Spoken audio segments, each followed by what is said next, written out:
Actuellement, il existe 5 variantes simples et accessibles pour définir le concept de la foi. La foi est l'incarnation de ce que l'homme attend. La foi, c'est quand l'homme possède une ferme certitude en l'invisible. La foi est une nécessité grâce à laquelle l'homme est capable de transcender les lois de la nature. La foi est la reconnaissance d'entités supérieures inconnues qui se situent au-delà de la compréhension humaine. La foi, c'est quand l'homme est prêt à agir sans l'ombre d'un doute, malgré le fait que ses connaissances sur le sujet soient manifestement limitées. Nous aborderons la définition de la foi à partir d'un autre niveau de connaissance. La définition réelle de la foi diffère radicalement de celle généralement admise.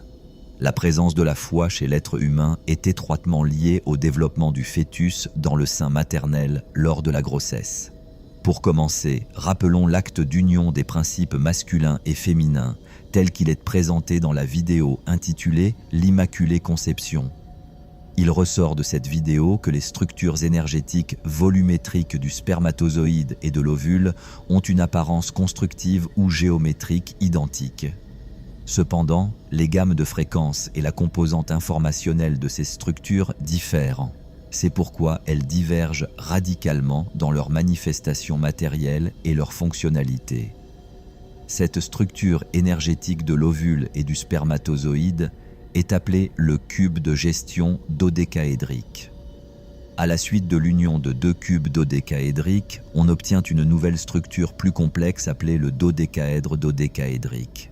Cette structure constitue la construction énergétique de la pensée somatique qui va assurer la croissance du corps physique du futur enfant en utilisant principalement la réserve d'énergie de la construction du spermatozoïde masculin. La construction du spermatozoïde possède une gamme de fréquences plus élevée que celle de l'ovule maternel. Le spermatozoïde se situe à la 96e octave, tandis que l'ovule n'est qu'à la 64e octave. C'est apparemment pour cette raison que le sexe de l'enfant est déjà déterminé, précisément dans la structure énergétique du spermatozoïde masculin. La réserve d'énergie du spermatozoïde masculin est amplement suffisante pour la croissance du corps matériel de l'être humain. Cependant, la seule pensée somatique ne suffit pas à la naissance complète d'un individu. Il est vital pour le fœtus humain d'acquérir, avant même sa naissance, la structure de son propre intellect. Sur le plan énergétique, l'intellect se forme par l'union de la structure de la pensée somatique du fœtus et de la construction de l'essence de l'âme envoyée de l'extérieur, sous la forme de 2 cubes de gestion dodécaédrique. En s'unissant, ils forment une nouvelle structure plus complexe appelée la sphère de gestion dodécaédrique. Il s'agit de la structure énergétique de l'intellect humain, dont la matérialisation est l'épiphyse, glande pinéale, du cerveau humain. Cela se produit environ entre le 6e et le 7e mois de grossesse. Si, pour une raison quelconque, la construction de l'architecture énergétique de l'intellect s'avère impossible, une fausse couche se produira. L'élément de commande principal de l'intellect, et donc de l'être humain, deviendra la structure énergétique de l'essence de l'âme, en tant que construction possédant la gamme de fréquences la plus élevée. Parlons brièvement de l'essence de l'âme, ou de ce que l'on appelle communément l'âme humaine. L'âme maintient un lien permanent avec l'intellect planétaire de la Terre à travers des complexes de gestion. C'est via les âmes humaines que notre planète acquiert une masse colossale d'informations de niveau académique de connaissances. Cela a été conçu ainsi dès l'origine. Ce sont précisément les êtres humains qui nourrissent l'intellect planétaire d'informations pratiques. Actuellement, nous nous trouvons à la première étape de l'évolution de la planète Terre. La collecte de ce type d'informations pour la planète est l'une des fonctions obligatoires de l'homme. L'ensemble de la collectivité des âmes humaines constitue l'âme de la planète.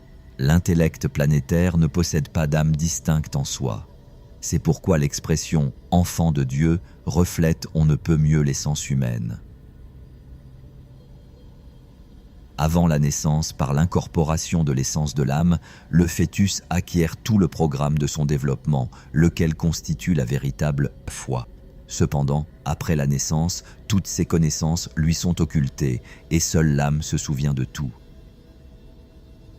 Après la naissance de l'homme, c'est elle, l'âme, qui l'aidera à accomplir son programme de vie à travers divers indices sous forme de ce que l'on appelle l'intuition.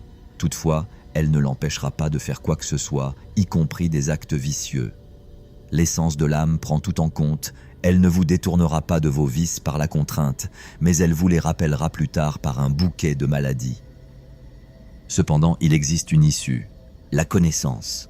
Quand l'homme apprend ce qu'est l'intellect, quelles sont ses propriétés, comment ses constructions interagissent avec tout ce qui est corporel, comment s'opère de l'autocontrôle et le soutien, et comment s'effectue la réception de l'information, alors toutes ces connaissances corrigent très sérieusement le niveau d'éducation, le comportement et la détermination. L'âme suggère également à l'homme ce qu'il doit faire en situation de danger et peut elle-même le sauver en lui fournissant une réserve d'énergie opérationnelle en cas d'urgence. Interrogez-la plus souvent, établissez un contact avec elle et votre vie changera au-delà de toute reconnaissance. Ne soyez pas surpris si, en fuyant un énorme chien enragé, vous parvenez à franchir une clôture très haute. Remerciez plutôt votre âme pour cela. Il arrive à beaucoup d'entre nous, à des moments de la vie où rien ne semble avoir de solution et où tout va mal, d'être soudainement frappé par une illumination sur la marche à suivre, comme si une sagesse s'ouvrait à nous. Dans ces moments-là, l'essence de l'âme intervient dans les processus. Elle n'interfère pas de manière absolue, mais elle empêche de commettre des erreurs afin d'éviter toute dépense d'énergie inutile. Ce que l'on appelle l'ange gardien n'est rien d'autre que l'essence de l'âme de l'être humain. Toutes les connaissances théoriques, les inventions et les découvertes scientifiques sont transmises aux hommes par l'intermédiaire de leur essence d'âme. Bien souvent, elles leur parviennent sous forme de ce que l'on appelle l'illumination soudaine, d'un sentiment intuitif ou de divers indices, y compris durant le sommeil, comme ce fut le cas pour Dimitri Mendeleïev, qui créa le tableau périodique des éléments chimiques modernes. Un tel exemple d'illumination de l'intellect humain nous montre clairement l'une des méthodes d'obtention de connaissances. En réalité, il existe environ 10 fois plus d'éléments chimiques selon la table musicale des éléments chimiques Maxime d'Alexandre Katibov. On en dénombre au total 1024. Alexandre Mikhailovitch Katibov lui-même recevait ses connaissances lors de sessions de communication bilatérale avec l'intellect planétaire. À partir de 1995, à l'initiative de l'intellect planétaire, un contact a été établi avec Alexandre Katibov, ce qui a permis d'obtenir 1652 textes sur divers sujets scientifiques. Le décryptage de ces textes a été effectué à l'aide d'une méthode qu'il a lui-même créée, appelée kaléidoscope.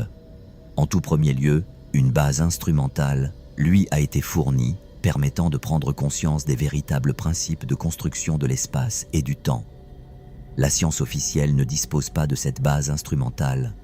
La base instrumentale des nouvelles connaissances comprend la création de formules spéciales, la physique des structures atomiques, la table musicale des éléments chimiques, etc.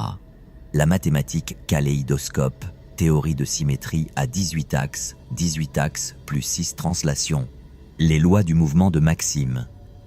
La théorie des nombres premiers pour la formation des fréquences de la cellule vivante. Le nombre d'or, fonction phytonumérique du nombre d'or comme base de la formation de la cellule vivante. 2 tomes. Le développement de formules spéciales pour la mécanique céleste. La table des structures atomiques et ainsi de suite. Cela représente 6 monographies sur diverses thématiques, composées de 20 tomes au total. Volume global de matériel imprimé, sans compter les calculs, s'élève à 16 500 pages. Naturellement, ce sont ensuite les hommes qui travaillent par eux-mêmes pour mener ces découvertes et ces illuminations jusqu'à leur achèvement pratique. Il ne sert donc à rien d'être trop orgueilleux de ses propres découvertes, et encore moins de son propre génie. Tout ce que nous possédons nous est donné par l'intellect planétaire, conformément au programme de développement de la planète. Car seuls les êtres humains peuvent, par la pratique, faire progresser l'évolution de la planète elle-même, Cela a été conçu et mis en œuvre ainsi dès l'origine, et non par nous. L'individu qui entend les suggestions de son âme et les suit dans sa vie réelle ne retirera que des bénéfices de cette communication. Sa vie s'organisera de la meilleure façon possible, tant au niveau quotidien que professionnel. S'il choisit d'ignorer ces suggestions pour ne suivre que ce qu'il a lui-même imaginé, alors sa vie se déroulera exactement comme il l'aura lui-même façonné. En général, la première chose qui vient à l'esprit est l'indice de l'âme et la décision la plus juste, et tout le reste ne dépend que de vous. Après la fin de la durée de vie, la structure énergétique de l'essence de l'âme retournera à sa place habituelle dans les structures de gestion de la planète, où elle attendra sa prochaine incarnation.